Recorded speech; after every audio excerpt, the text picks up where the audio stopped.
the Start Your Own Business podcast.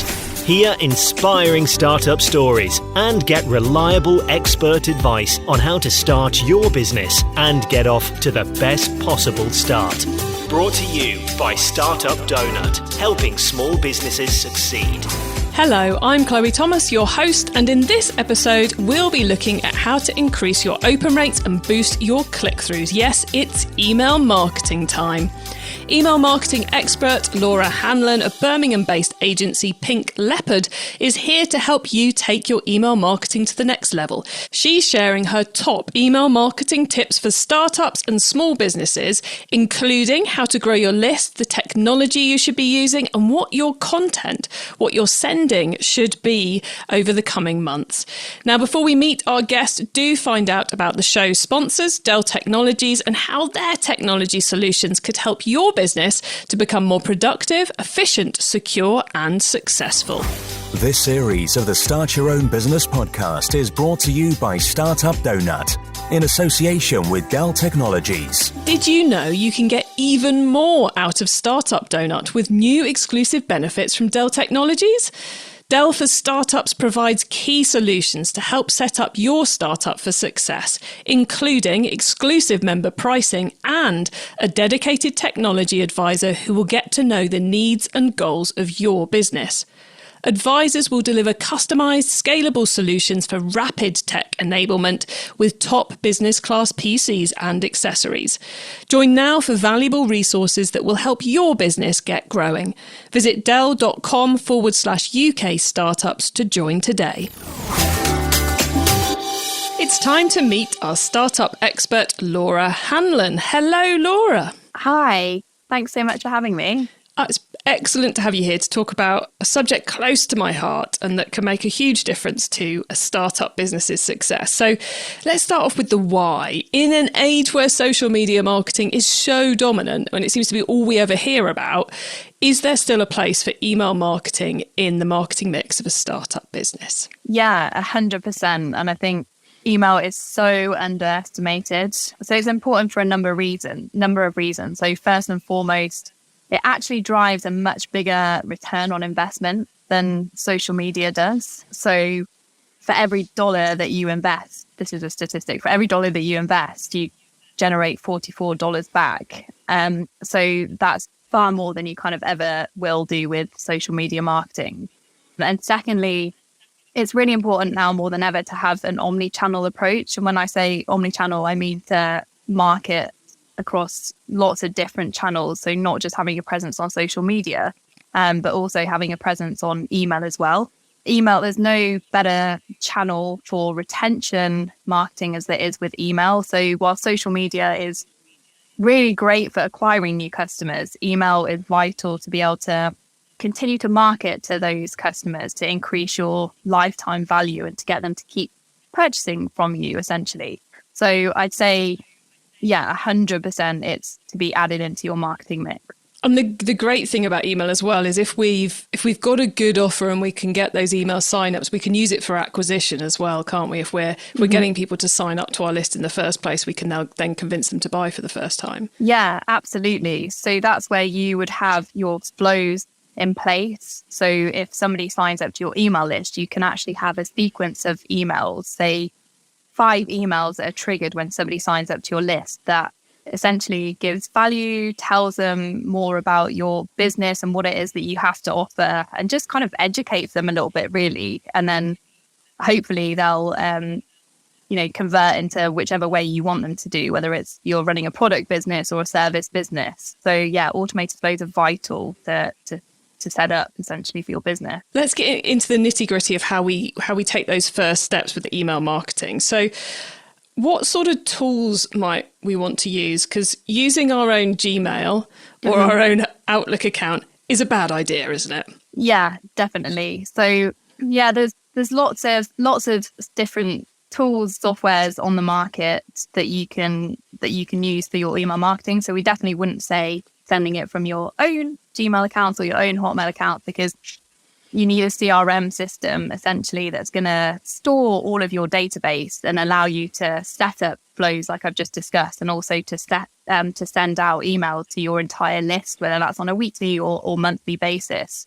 There are so many tools out there that you can use. You know, you've got the likes of MailChimp, which is quite a good starting point, and something we actually use at Pink Leopard just to send out quite basic emails weekly, all the way up to kind of software like Klaviyo that has kind of got all the bells and whistles. They allow you to segment your list. They allow you to do so much more in terms of customization. We use that a lot for our e-commerce businesses that we work with because of all the bells and whistles that it offers. But starting out, you really just need something quite basic. And a lot of the times these tools can be free, like MailChimp. Up to a certain level of subscribers, they're completely free.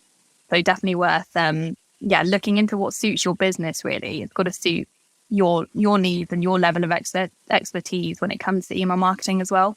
But definitely possible to do it. As you mentioned earlier, fantastic ROI on email because the software is really cheap and it saves you an awful lot of time and effort. And one of those areas it saves you time and effort in is the legal side of it, which I'm sure many of the listeners will have heard of GDPR. And if you're on the right tools, the GDPR becomes a lot easier, doesn't it? As in they take care of the unsubscribes for you and various other bits that you have to worry about.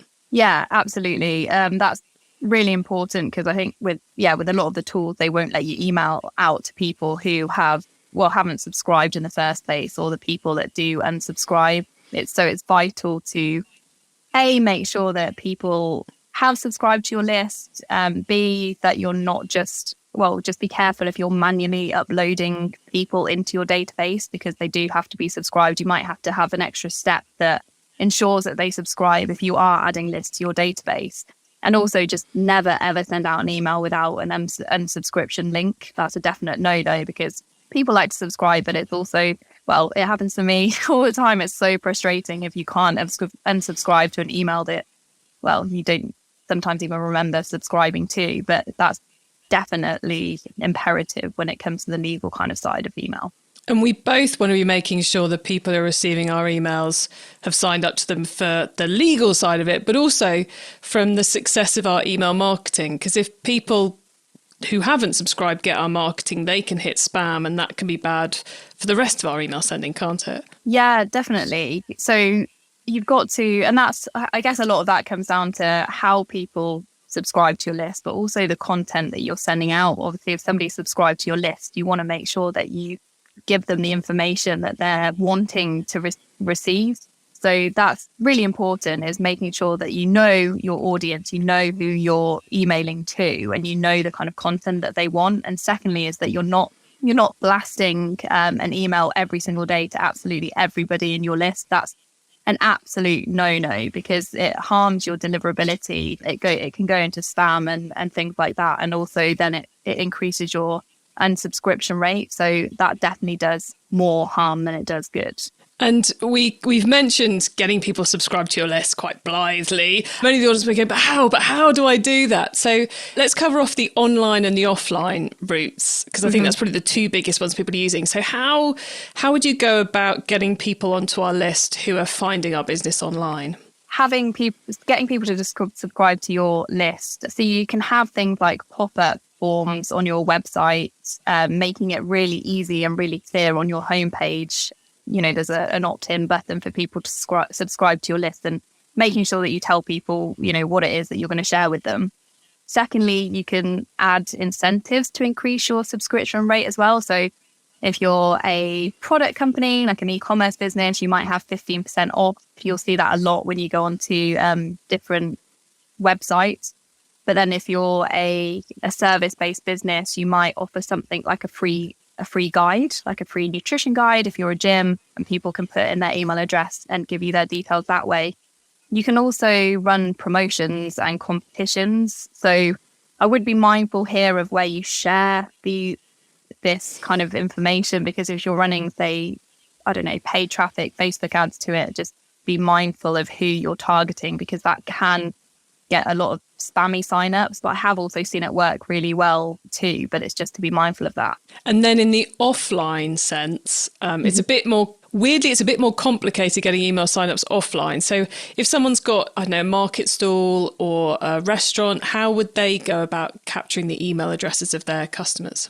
Yeah, so offline, you can always, if you've got a market stall or something like that, you just have to make sure that you have their permission. So you can share, if you have a business card, you can have a link on there, for example, that sends them to your website or sends them to a page that specifically has the, if it is, say, an offer or competition, then you specifically send them to a landing page for that specific offer, or just to your website, as I said before. But the goal for offline is to get them online. So you want to get them to somewhere that they can enter their details. Similarly, in a restaurant, I've had an iPad pass around before. I don't know if you've ever received that, where you can put in your details to get maybe even like 10% off your next meal, to put in your email address. So you just got to be a bit more creative offline. But yeah, the goal is still to get them online and into your email database. Yeah, it's always a bit weird when you get past an iPad, but it definitely means the customer does the work of inputting the email address rather than you having a load of postcards at the end of the week with hand scrawl across them.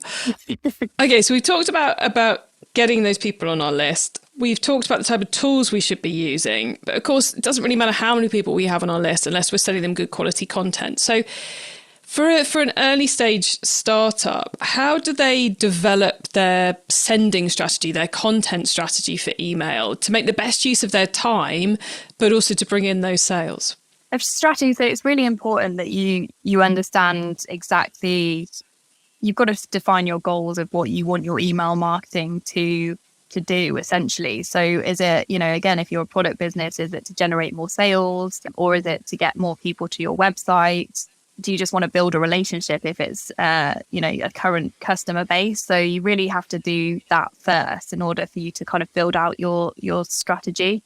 Next, you want to understand exactly what your customer wants to know and hear about, really. And it's kind of putting yourself in your customer's shoes instead of just, I want to send this information out, or I want to send this promotion. It's understanding what they want to know from you. And there are a lot of different ways to do that. So something that we do at Ping Leopard, I specifically do myself for my own content, is to put a calendar together for the upcoming 6 months. And I do this with our social media posting as well. So it kind of goes hand in hand with your social and email marketing.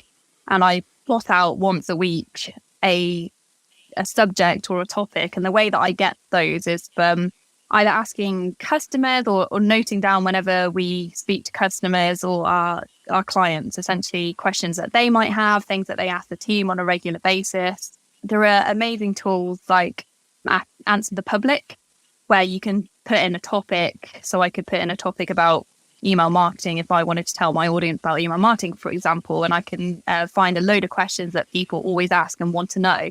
That's a really great one to find your topics. And then you can also plot certain things like key dates, such as Valentine's Day, Mother's Day, Father's Day. They're often really good ones to run promotional activity around, because you kind of have an excuse to run a promotion around those dates. So gathering all of your ideas, I normally write them all out, because once you're on a bit of a roll with ideas and jotting things down, I find that more and more ideas come to you. So it's kind of good to do that at one go.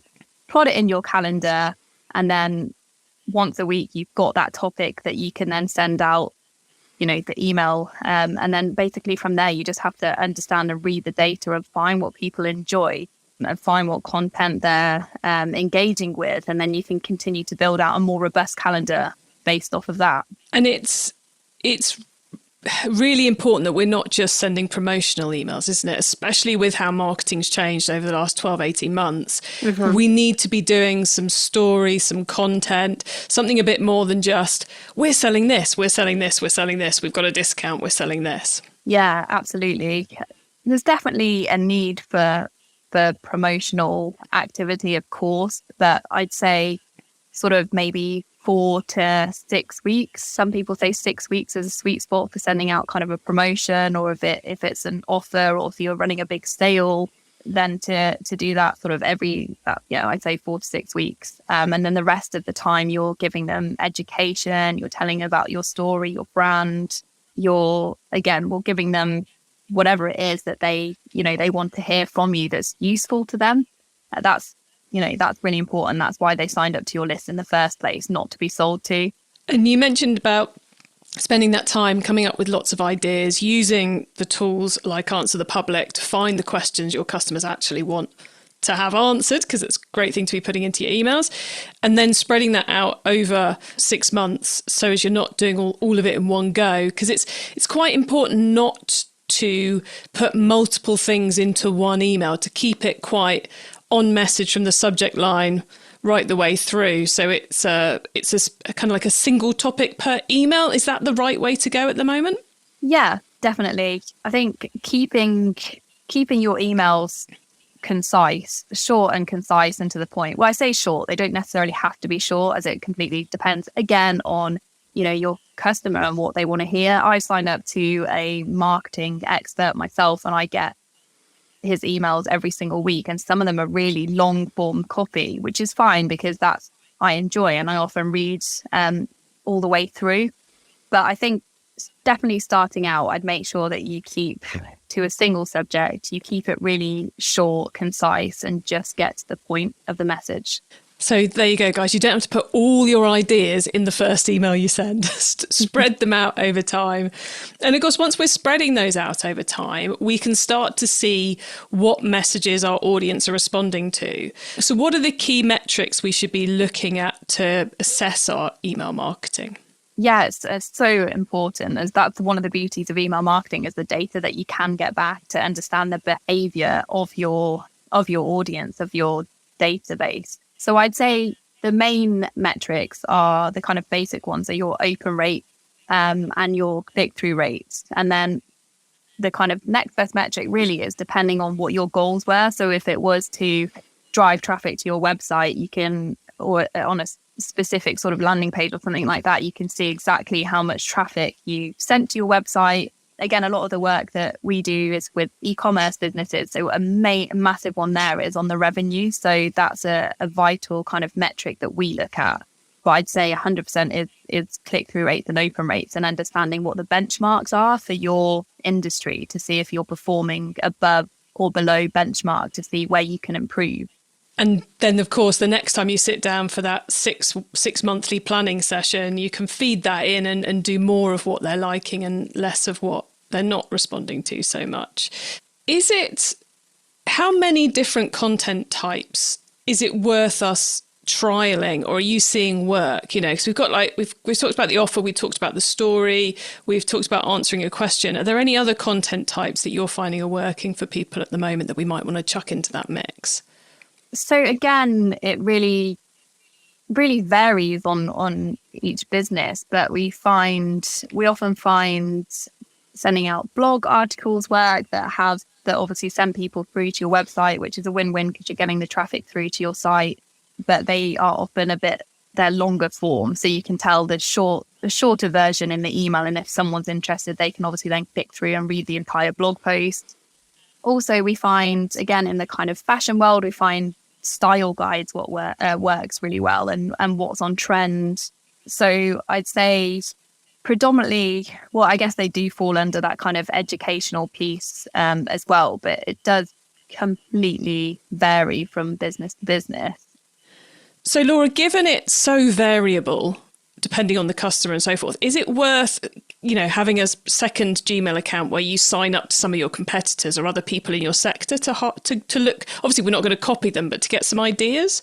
Oh, yeah, absolutely. I think no matter what area of marketing you're in, you're always looking at other brands for inspiration. And as you say, not to copy or plagiarize or anything like that, but it's, that's where it can spark your ideas. And so again, in the world that we're in, I've got so many different marketing subscriptions and so many different email subscriptions for e-commerce companies as well. So when it was Black Friday, I was absolutely bombarded with all these offers and promotions, but we're always sharing it between between the team and just kind of picking apart, like, why does that look like it works? What part of the design looks good?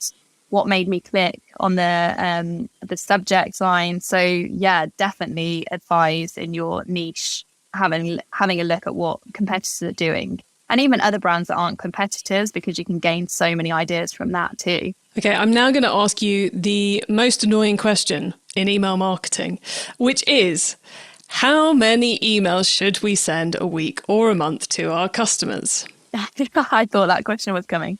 So yeah, frequency is really important. And I would say that you really just don't want to overwhelm your database at all. It's really tempting to email everybody all the time.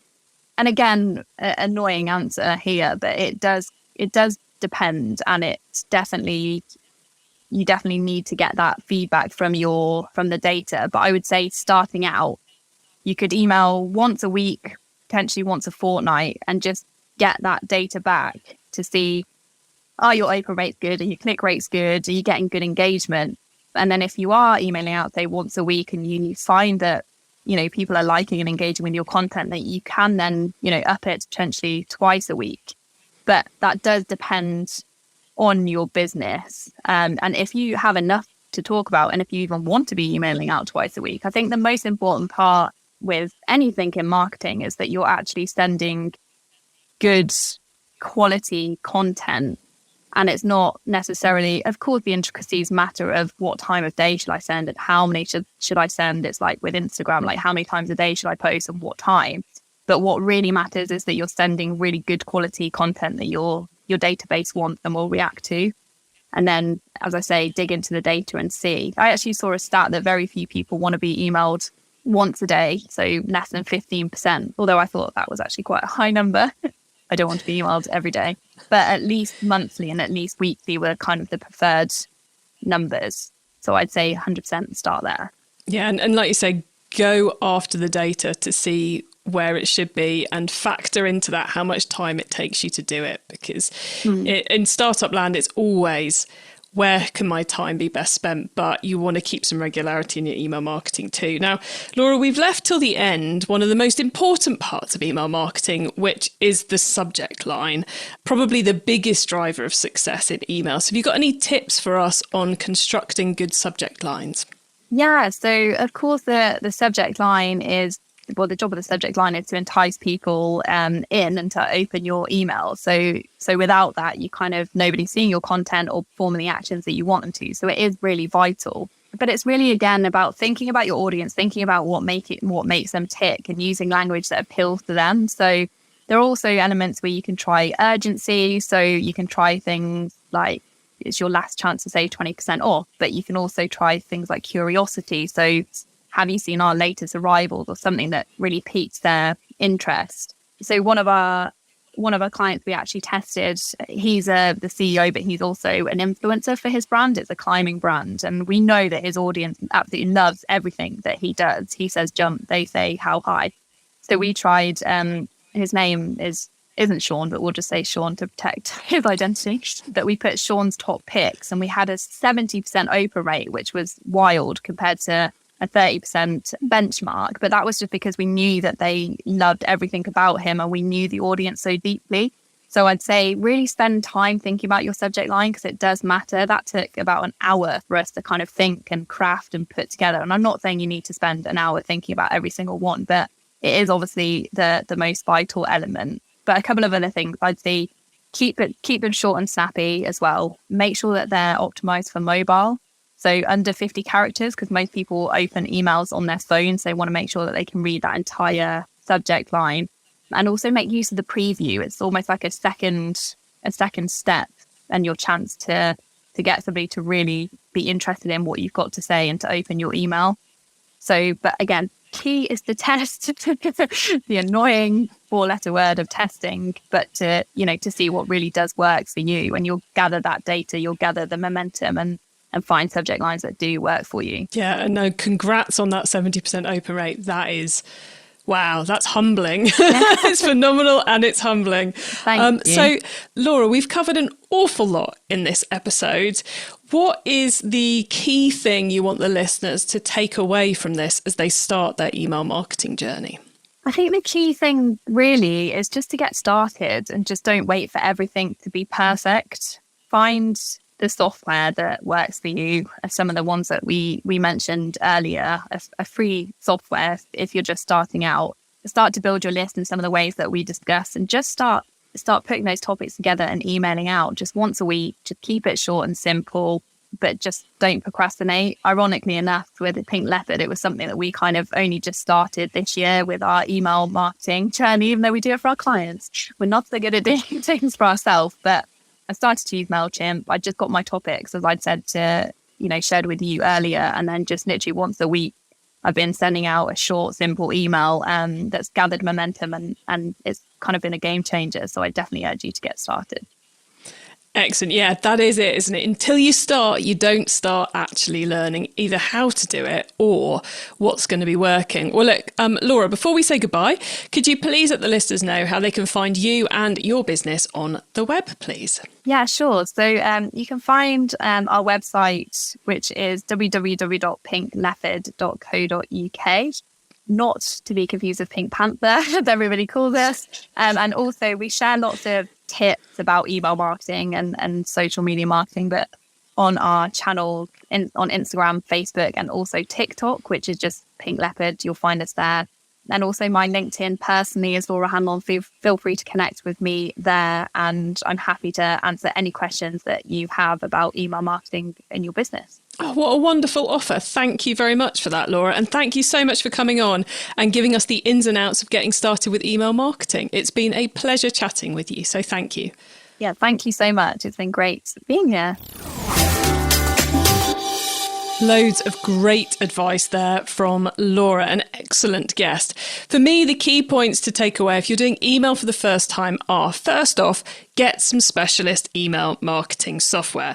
Even MailChimp is brilliant. Many a business gets quite sizable just using MailChimp. So this doesn't have to cost you much, but it's going to save you a lot of time, and it's going to improve your performance, and it's going to give you those results you need to improve your email marketing activity further down the line. I think Laura's point on planning out your content in advance is crucial. Then even if you're having a day where you're like, I've got no inspirational energy at all, you can look at that calendar and go, oh, I'm supposed to be writing about how we came up with a business idea this week. And then that's what you're going to write. Or I'm doing a 20% offer for Valentine's Day. That's what you're going to write. It makes life a lot easier if you've got that structure in place. And as she said, you can duplicate that for your social media too.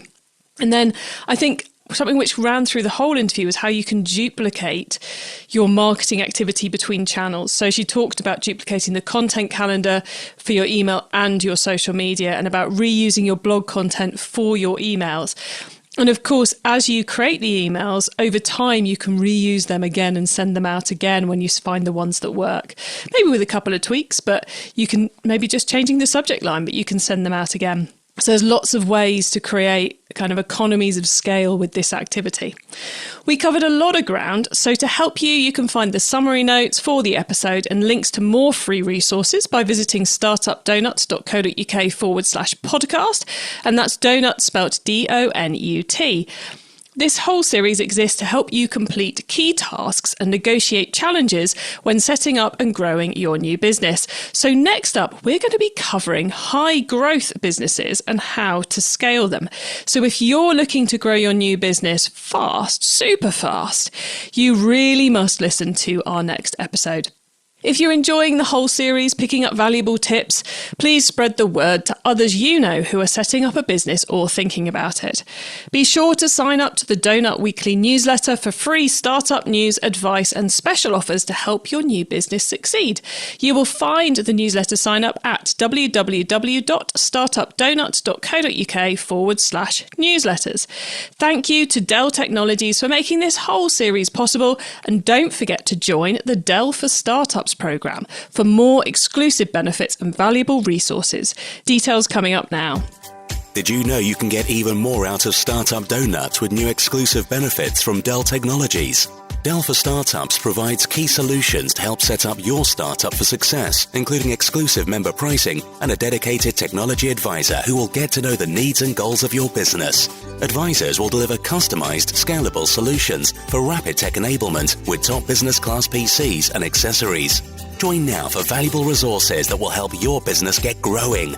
Visit Dell.com/UK startups to join today.